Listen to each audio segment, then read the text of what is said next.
সাংবাদিক বন্ধুসকল, যোৱাকালি অসম বিধানসভাৰ অধ্যক্ষ মহোদয় স্পীকাৰ সৰভোগলৈকে আহিছিল, বৰপেটালৈকে আহিছিল।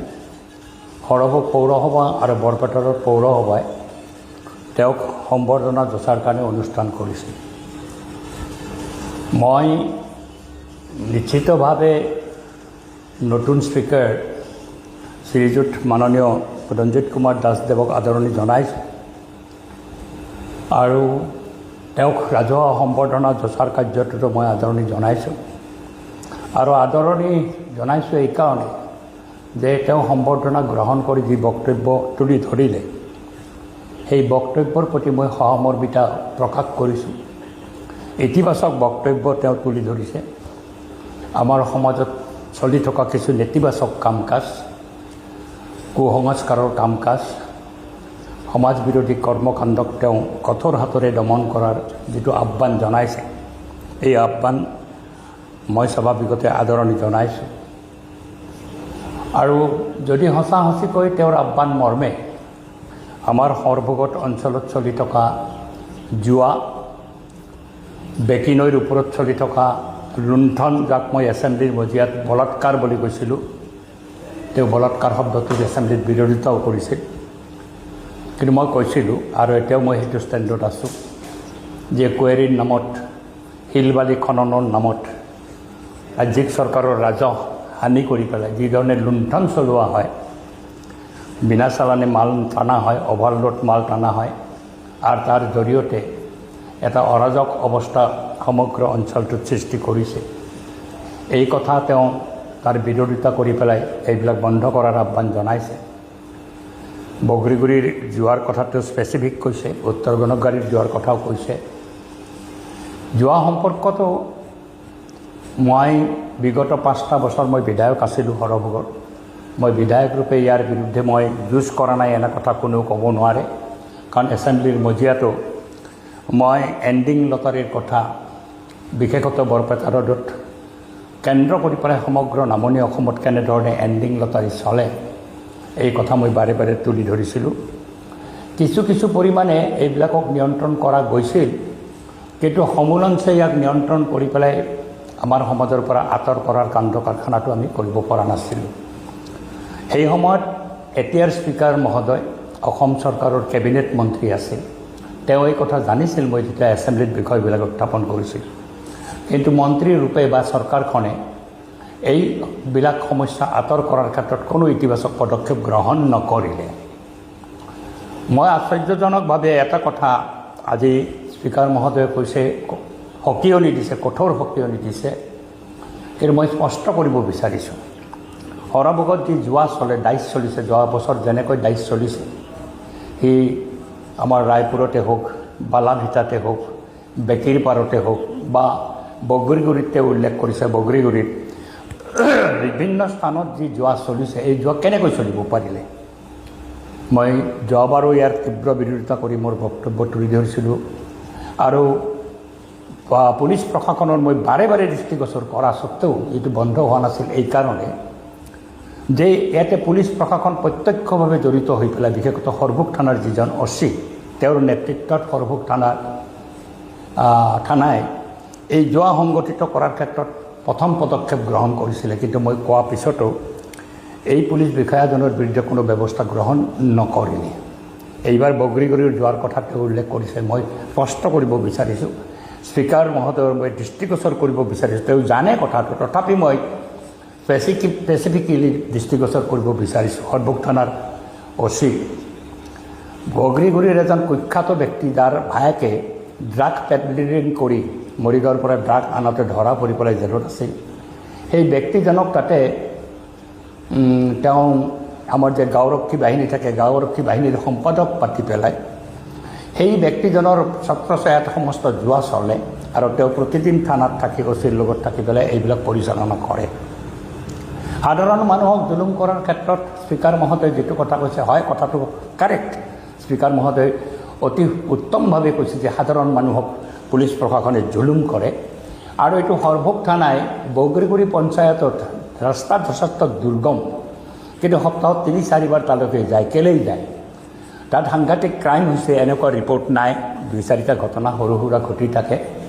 কিন্তু তাতে গৈ পেলাই অলপ অৱস্থা সম্পন্ন মানুহবিলাকক বিভিন্ন ধৰণে হুমকি দিয়া, বিভিন্ন কেছত সাঙুৰি পেলাই মাতি অনা আৰু পইচা লেনদেন কৰাৰ কাণ্ডটো যিজনে বিশেষ গাঁওৰক্ষী বাহিনীৰ সভাপতি আছে, ছেক্ৰেটাৰী আছে, তাৰ জৰিয়তে হৰমুখ থানাৰ অচিৰ নেতৃত্বত এই কৰ্মটো চলি থাকে, পইচা উপাৰ্জন কৰাৰ কৰ্মটো চলি থাকে। তদ্ৰূপভাৱে বৰপেটা ৰোডতো এণ্ডিং লটাৰীৰ ক্ষেত্ৰত যিটো কাণ্ড কাৰখানা চলি আছে, মই এইটো এছেম্বলিতো উঠাইছিলোঁ। পূৰ্বৰ অচি 2জনমান ট্ৰেন্সফাৰো হৈছিল, কিন্তু সেইটো কৰ্মকাণ্ড চলি আছে। টেবুল পাতি বহিব পৰা নাই, কিন্তু পকেটত লৈ পেলাই এণ্ডিং লটাৰী সম্পূৰ্ণ চলিছে আৰু এইটো পুলিচৰ সন্মুখতে চলি আছে। চলিব কেনেকৈ পাৰিছে? মই স্পীকাৰ মহোদয়ক অনুৰোধ কৰিম, তেওঁৰ যিটো দল, যি দলে শাসনত আছে, এই শাসক দলৰ ছত্ৰছায়াত থাকি বিশেষ ব্যক্তি 2জনমানে তাতে এইবিলাক চলাই আছে আৰু তেওঁলোকে গৈ পেলাই শেষত আমাৰ স্পীকাৰ মহোদয়কো গামোচা পিন্ধায়, মন্ত্ৰী হৈ থাকোঁতেও গামোচা পিন্ধাইছিল, একেলগে থাকে আৰু শাসকীয় দলৰ ছত্ৰছায়াতে এই সকলো অপকৰ্ম চলিছে। বেকীত যিটো অবৈধ খনন আৰু ৰাজহ ফাঁকি দি পেলাই অভাৰলোড টানি পেলাই এখন চালানতে ৰিটিভ কৰি মানি দিনটো মাল টানাৰ যিটো ব্যৱস্থা, ৰাতি 8টা বজাৰ পিছততো আৰু কোনো চালান চোৱাৰ ব্যৱস্থাই নাই, কাৰণ এইটো অনলাইন চাবও নোৱাৰে। যেতিয়া 8টাৰ পিছতহে যেতিয়া এই ডাম্পাৰবিলাক চলে, তাত কোনে লুণ্ঠনটো কৰি আছে? যিসকলে লুণ্ঠন কৰি আছে তেওঁলোকে শাসক দলৰ ছত্ৰছায়াতে এই সকলো অপকৰ্ম কৰি আছে। মই নিশ্চিতভাৱে আনন্দিত হ'ম, খুবেই ভাল পাম যে স্পীকাৰ মহোদয় যেনেধৰণে কৈছে তেনেধৰণে যদি ব্যৱস্থা গ্ৰহণ কৰে, শাসক দলৰ ছত্ৰছায়াত থাকি যিসকলে বেকীৰ ওপৰত লুণ্ঠন চলাইছে, যিসকলে জুৱা সংগঠিত কৰিছে, যিসকলে সকলো অশুভ ধৰণৰ কাম কাজ, চুলাই মদৰ দোকান চলোৱাৰ পৰা মদৰ দোকান চলোৱালৈকে যিবিলাক কাম কাজ কৰি আছে, এইবিলাক সকলোৱে মোটামুটি বেছিভাগে শাসক দলৰ ছত্ৰছায়াত, তেওঁলোকে শাসক দলৰ মানুহ হিচাপে কামবিলাক চলাই আছে পুলিচ প্ৰশাসনৰ সহযোগত। এই ব্যৱস্থা তেওঁ ল'বনে নাই? যদি ব্যৱস্থা ল'ব পাৰে, মই নিশ্চিতভাৱে তেওঁক ধন্যবাদ যাচিম। আৰু যদি কোৱাৰ কাৰণে কৈছে ব্যৱস্থা গ্ৰহণ নকৰে, হৰমুখ থানাৰ অচি, বৰপেটা থানাৰ অচিৰ বিৰুদ্ধে যদি কোনো ব্যৱস্থা নহয়, তেতিয়াহ'লে এইবিলাক কথা কোৱাৰ কোনো মানে নাথাকে। কোৱা হৈছে, মানুহ শুনিছে, হাততালি দিছে, কোৱাতে ময়ো ভাল পাইছোঁ, কাৰণ মই যুঁজি আছোঁ, বিগত দিনত মই যুঁজি আছোঁ। তেওঁ এটা কথা কৈছে যে তেওঁ ইয়াৰে বিধায়ক নাছিল কাৰণে যেন একো কৰিব পৰা নাই, কিন্তু বিধায়ক থকাৰ প্ৰশ্ন নাই। বিধায়কে যদি নুযুঁজিলেহেঁতেন, বিধায়কে যদি প্ৰশ্ৰয় দিলেহেঁতেন, তেওঁ অভিযোগটো আনিব পাৰে। কিন্তু চৰকাৰ তেওঁ মন্ত্ৰী আছিলে, কেবিনেট মন্ত্ৰী আছিল, আৰু তেওঁ পূৰ্বতে এইটো সমষ্টিৰ পৰা 2বাৰ প্ৰতিনিধিত্ব কৰিছিল। তেওঁৰ এটা নিশ্চিত দায়িত্ব আছিল মন্ত্ৰী হিচাপে, কিন্তু মন্ত্ৰী হিচাপে তেওঁ সেই দায়িত্ব পালন নকৰিলে। তেওঁৰ দলৰ ছত্ৰছায়াতে এই লুণ্ঠন কাৰ্যটো সৰভোগত চলিছিল। আজি তেওঁ স্পীকাৰ হৈছে, বিধানসভাৰ মাননীয় অধ্যক্ষ হৈছে, আৰু অধ্যক্ষ হিচাপে আহি পেলাই যিটো সামাজিক সমস্যা সম্পৰ্কত তেওঁ কথা কৈছে, মই আদৰণি জনাইছোঁ। মই আনন্দিত হৈছোঁ যে কথাখিনি ঠিকেই কৈছে, কিন্তু কথাখিনি ক'লেই নহ'ব, হাতে কামে এই কামটো চলিব লাগিব। এতিয়া গাড়ীৰ, সৰু গাড়ী, টেম্পুৰ পইচা তোলা কাৰবাৰটো চিমলাগুৰিত কেনেকৈ চলি আছে, আজিও চলি আছে। যোৱাকালি স্পষ্টভাৱে পুলিচক সকিয়নি দিয়াৰ পিছত চিমলাগুৰিত সেই কাৰ্য চলি আছে। এতিয়া কোৱাৰীৰ ওপৰত সেই লুণ্ঠনটো আজিও চলি আছে। এতিয়া যোৱাৰ বতৰ নহয়, কাৰণ এতিয়া বাৰিষা, কিন্তু বিভিন্ন ঘৰত জোৱাৰীসকলে জোৱা খেলি আছে, এণ্ডিং চলি আছে। IPL জোৱাও চলি আছে, সমানে চলি আছে। ইয়াতে পুলিচ প্ৰশাসনক আমি সক্ৰিয় হৈ থকা দেখা নাই। সৰভোগ আৰু বৰপেটাৰ বিশেষত সৰভোগ থানাৰ ভাৰপ্ৰাপ্ত বিষয়াজনৰ নেতৃত্বত এই ধৰণৰ সকলো অপকৰ্ম চলি আছে। তাৎক্ষণিকভাৱে ব্যৱস্থা গ্ৰহণ কৰাৰ কাৰণে মই দাবী উত্থাপন কৰিছোঁ, আৰু স্পীকাৰ মহোদয়ৰ বক্তব্যক মই আদৰণি জনাই তাৰ যাতে তাৎক্ষণিক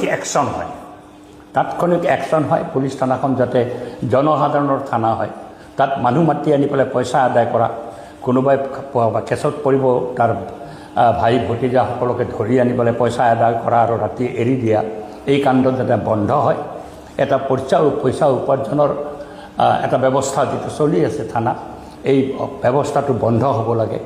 লগে লগে মই দাবী উত্থাপন কৰিব খুজিছোঁ, এই যে দুৰ্নীতিগ্ৰস্ত বিষয়াসকল থানাতে বহক বা SDC অফিচতে বহক, তেওঁলোকে বিগত সময়ত কি সম্পত্তি আহৰণ কৰিছে, এই কথাটো নিশ্চিতভাৱে স্পীকাৰ মহোদয় অনুসন্ধান কৰক, কি সম্পত্তি তেওঁলোকে আহৰণ কৰিছে, ক'ত মাটি কিনিছে, কিমান মাটি কিনিছে, কি দামত মাটি কিনিছে, কেনেকৈ সম্ভৱ তেওঁৰ আৰু মতে ইয়াৰ অনুসন্ধান এটা মই বিচাৰিছোঁ। মই এটা স্পেচিফিক ক'ব খোজা নাই, আৰু যদি স্পীকাৰ মহোদয় মোৰ পৰা জানিব খোজে মই নিশ্চয় স্পীকাৰক জনাম, মোৰ কোনো তাতে দ্বিধা নাই। পৰ্বত প্ৰমাণ সম্পত্তি আহৰণ কৰিব, ৰাইজক লুণ্ঠন কৰি পেলাই, টকা পইচা লুণ্ঠন কৰি পেলাই এটা দুৰ্নীতিৰ পহাৰ মিলিব, থানাত বহি পেলাই, চাৰ্কুল অফিচত বহি পেলাই। এতিয়া নতুন চাৰ্কুল অফিচাৰ আহিছে, তেওঁকো মই নিশ্চয় আবেদন জনাম যাতে যিটো স্পীকাৰ মহোদয়ে বিচাৰিছে, সাধাৰণ মানুহ যাতে SDC অফিচত গৈ পেলাই লুণ্ঠিত হ'ব লগা নহয়, যোনটো মোৰ মুখামুখি হ'ব নালাগে। আৰু থানাবিলাক যাতে পইচা উপাৰ্জন কৰাৰ এটা কেন্দ্ৰ নহৈ পেলাই সাধাৰণ মানুহে যাতে ন্যায় পায় থানাত গৈ পেলাই, এই ব্যৱস্থাটো কায়েম কৰাৰ কাৰণে মই স্পীকাৰ মহোদয়ক আহ্বান জনাইছোঁ। আৰু আজি নতুনকৈ পুনৰবাৰ নিৰ্বাচিত হোৱা BJP চৰকাৰক আদৰণি জনাই এই চৰকাৰেও যাতে পদক্ষেপ গ্ৰহণ কৰে, আৰু যদি পদক্ষেপ গ্ৰহণ নকৰে পূৰ্বৱৎ যোৱা সময়ছোৱাত, মই যেতিয়া বিধায়ক আছিলোঁ সময়ছোৱাত যেনেকৈ চৰকাৰখনে বিশেষ কোনো নজৰদাৰী নকৰিলে, আৰু সেই মানুহবিলাক শাসকীয় দলৰ ছত্ৰছায়াতে আছে, ইয়াতো আছে।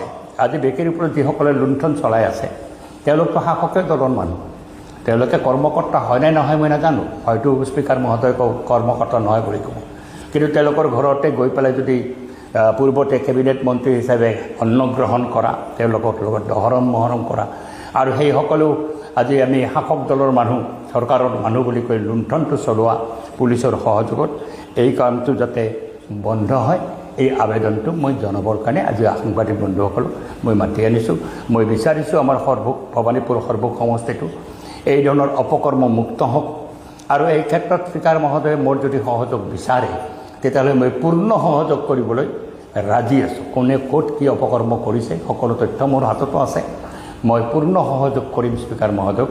এই বাৰ্তাটো মই স্পীকাৰ মহোদয়লৈকে পহুচাই দিয়াৰ কাৰণে এই সাংবাদিক মেলখন কৰি পেলাই মোৰ বক্তব্য তুলি ধৰিলোঁ। আৰু ভৱানীপুৰ সৰ্বক সমষ্টি যাতে এই সমস্ত অপকৰ্মৰ পৰা মুক্ত হয়, যিসকল লুণ্ঠনকাৰী তেওঁলোকে যেন শাসক দলত কোনো আশ্ৰয় নাপায়, শাসক দলৰ কৰ্মী হিচাপে তেওঁলোকে থাকে। নিৰ্বাচনতো আমি দেখিছোঁ তেওঁলোকক শাসক দলৰ সপক্ষে তেওঁলোকে বিৰাট নিৰ্বাচনী প্ৰচাৰ সংগঠিত কৰিছিল, আৰু এই ধৰণৰ অপকৰ্ম বন্ধ হওক এই আশাটো মই কৰিছোঁ। ধন্যবাদ।